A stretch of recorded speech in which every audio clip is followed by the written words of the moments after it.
جو یہ آپ صلی اللہ علیہ وسلم کی شفاعت کا کانسیپٹ ہے، کیونکہ یہی شفاعت کا کانسیپٹ آپ صلی اللہ علیہ وسلم سے آگے بڑھ کے لوگ باقی شخصیات کو بھی ایٹریبیوٹ کرتے ہیں کہ جی ٹھیک ہے ہم زندگی میں تو پھر ایسے کی تیسی، لیکن قیامت کے دن ہمیں وہ بچا لیں گے، ہمیں وہ بچا لیں گے، ہمیں وہ بچا لیں گے۔ مطلب اللہ میاں کو ہم نے بنا لیا ویلن کہ وہ تو بیٹھے ہیں بس دوزخ میں ڈالنے کے لیے، البتہ حضرت عیسیٰ بچا لیں گے، کرسچنز کہتے ہیں، آپ صلی اللہ علیہ وسلم بچا لیں گے، مسلمان کہتے ہیں، جو ہمارے دوسرے لوگ ہیں کہتے ہیں غوث اعظم بچا لیں گے۔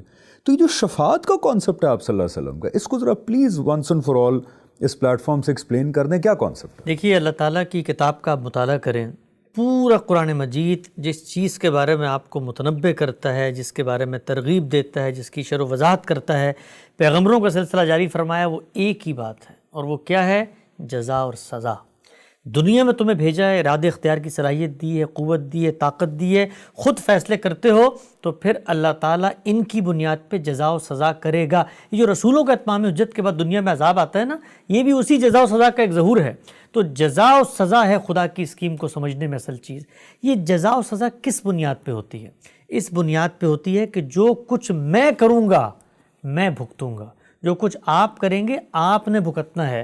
قرآن مجید کے صفحے صفحے پر یہ پامال مضمون ہے کہ کوئی کسی کا بوجھ نہیں اٹھائے گا، وَلَا تَزِرُ وَازِرَةٌ وِزْرَ أُخْرَى، کوئی کسی کی گناہ کا وبال نہیں اٹھائے گا، کسی کو کسی کی نیکی نہیں پہنچے گی۔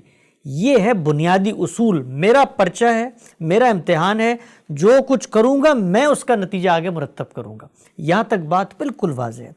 آگے بڑھ کے اللہ تعالیٰ یہ کہتے ہیں کہ تمہارے اندر سے کوئی انسان کسی گناہ کا ارتکاب کر دیتا ہے، کوئی غلطی کر دیتا ہے، کوئی کوتاہی کر دیتا ہے، اس کے اندر خود سے توبہ کا، رجوع کا، انابت کا، جھکنے کا جذبہ پیدا ہوتا ہے، تو یہ پیدا ہونے کے بعد نبی بھی اگر تمہاری مغفرت کی درخواست کرتا ہے تو اس کا نام شفاعت ہے۔ شفاعت یہ نہیں ہے کہ میں پوری زندگی گناہ کرتا چلا جاؤں اور پیغمبر آگے بڑھ کر یہ کہہ دیں کہ جی اس نے تو گناہ کیے ہیں لہٰذا میرا کارڈ ہی میں استعمال کر رہا ہوں اور اس کو آپ معاف کر دیں۔ او بھائی، یہ کارڈ تو زمین کے اوپر استعمال نہیں کر سکتا، وہ آخرت تو دور کی بات ہے۔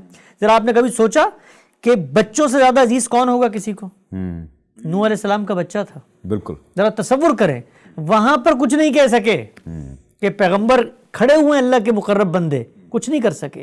تو پورا کا پورا تصور جو شفاعت کا بیان کیا جاتا ہے، آپ قرآن مجید کو پڑھیں، اللہ تعالیٰ کہتے ہیں کہ وہ لوگ جو گناہ کرتے چلے گئے اور انہوں نے توبہ نہیں کی، ان کی توبہ قبول نہیں ہوگی۔ یہ کرائیٹیریا ہے، یا جن کے گناہ اچھے کاموں سے زیادہ ہو گئے اور وہ بھی گئے۔ تو یہ اصول ہے بنیادی۔ اس کے بعد قیامت میں عدالت لگے گی، لوگ کھڑے ہوں گے۔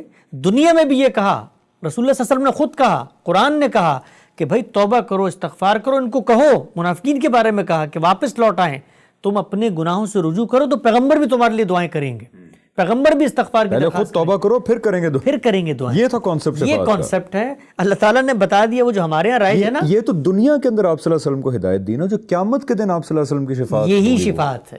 قیامت میں بھی یہی کچھ ہوگا، مجھ سے گناہ ہو گئے تھے، میں رجوع کا جذبہ رکھتا ہوں، اب میرا پیغمبر بھی میری سفارش کرے گا کہ یا اللہ بندہ نیک تھا، کوشش کی۔ اور یہاں پہ امپورٹنٹ چیز یہ ہائی لائٹ کرنا کہ اللہ تعالیٰ، کیونکہ قرآن میں بڑا کلیئرلی لکھا ہوا ہے، اللہ تعالیٰ کہتے ہیں اس دن کسی کی کوئی چون تک نہیں نکل سکے گی، سب چپ ہوں گے۔ بھائی اللہ نے شفاعت کا لفظ استعمال کر کے کہا ہے کہ ان کا یہ تصور ہے کہ قیامت میں بچ جائیں گے، ان کا کوئی شفیع ہوگا، ان کا کوئی حامی و ناصر ہوگا، ان کو بچا لے گا۔ میں بتانا چاہتا ہوں اس دن کوئی زبان بھی نہیں کھول سکے گا، صرف وہی لوگ بات کریں گے جس کو رحمان اجازت دے گا۔ اور رحمان کا قاعدہ قانون کیا ہے کہ وہ ایسے مغفرت نہیں کرتا، اس کے کچھ اصول ہیں، کرائیٹیریا ہے، پیرامیٹرز ہے۔ اگر یہی سب کچھ ہونا ہے تو بھائی پھر تو یہ گورکھ دھندا ہوا نا۔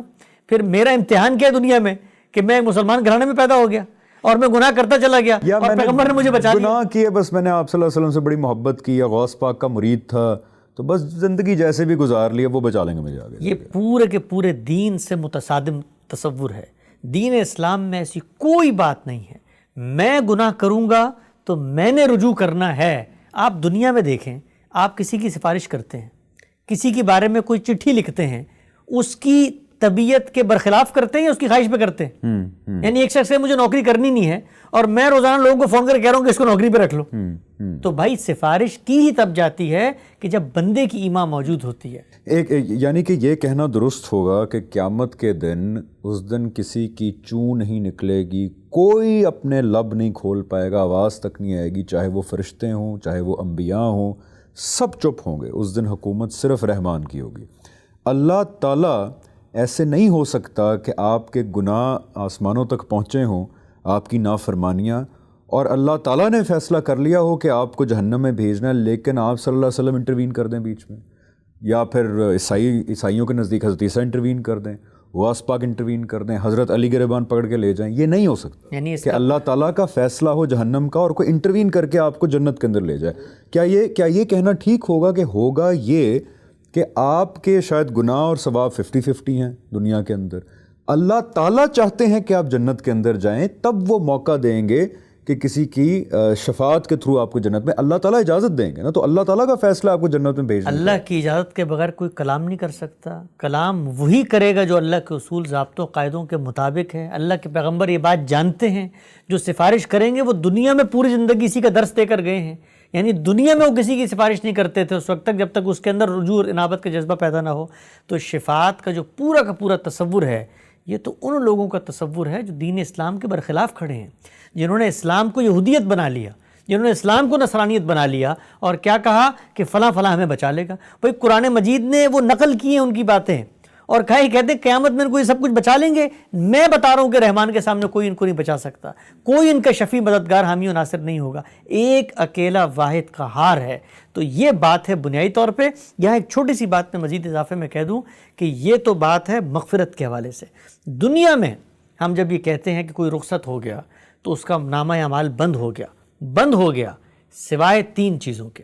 خود رسالت مآب صلی اللہ علیہ وسلم نے بتایا ہے کہ جب آپ دنیا سے رخصت ہو جاتے ہیں تو آپ کے انیشیٹو پہ اگر آپ نے کوئی نیکی جاری کی ہوئی ہے، جس کو آپ کہتے ہیں نا ایصال ثواب، کہ بھئی ان کی نیکیاں چل رہی ہیں، تو وہ معاملہ آپ کے ساتھ ہوتا رہے گا۔ اس کی وجہ کیا ہے؟ آپ انیشیٹ کر کے گئے ہیں۔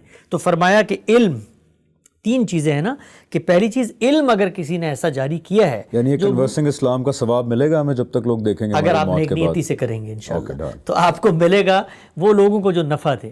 دوسرا صالح اولاد، یعنی اولاد میں بھی اصل میں آپ کیا کرتے ہیں؟ انویسٹ کرتے ہیں، آپ کی صلاحیتیں لگتی ہیں، آپ ان کی تربیت کرتے ہیں، اور وہ جو آگے نیکی کرتے ہیں اللہ تعالیٰ اس کا بھی کچھ حصہ آپ کی نیکیوں میں شامل فرمائیں گے۔ اور تیسرا یہ جو آپ اللہ کی راہ میں کوئی چیز خرچ کرتے ہیں، کوئی سبیل لگا لی، اس سے لوگ پانی پیتے چلے جا رہے ہیں، تو یہ اللہ کے ہاں آپ کی نیکیاں بڑھتی چلی جا رہی ہیں، تو وہ سب کچھ منقطع ہو جاتا ہے ابن آدم کا۔ رسول اللہ صلی اللہ علیہ وسلم نے بتایا سوائے ان 3 چیزوں کے۔ تو یہاں پر بھی کیا ہے؟ میرا انیشیٹو ہے، میں نے کچھ کیا ہے، اس کے بغیر مجھے کچھ نہیں مل سکتا۔